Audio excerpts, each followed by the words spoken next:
I'm really going to date myself. But I remember as a kid, albeit a little kid,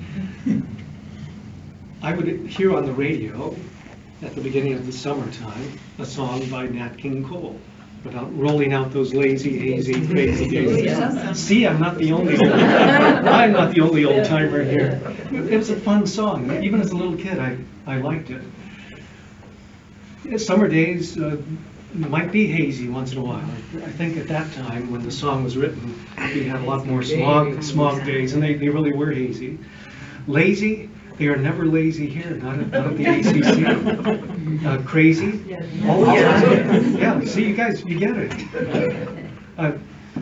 I will celebrate I don't know if I'm going to celebrate it, I'm going to commemorate and mark my 3rd anniversary. I'm not going to celebrate it, but my 3rd anniversary here at this job. And after 3 years, I look back on it, and it's dawned on me, and it's dawned on me before, there are really no discernible seasons here at the ACC. We have our church seasons and seasons of the heart. We do. We have our Lent, our Christmas, Easter, etc.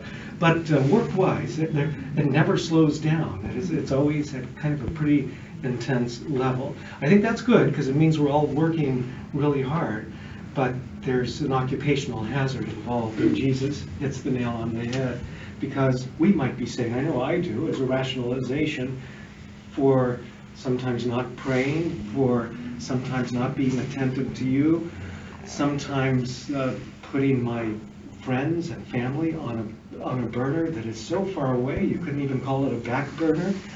And I'm saying, well, Lord, I'm doing all these things. I'm working really hard here at the ACC. I'm doing all this great stuff in your name. Did we not prophesy in your name? Drive out demons, do mighty deeds in your name? And then he says, well, that's great, but I never knew you. I don't know you. I don't know who you are anymore.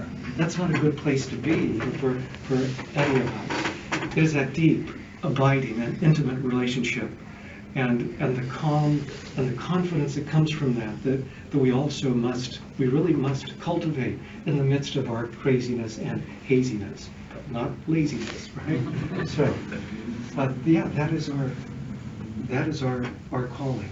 About 3 weeks ago, I did a funeral for just a lovely old woman at Holy Trinity. Right, was pastor up until a few years ago, and her name was Lupe.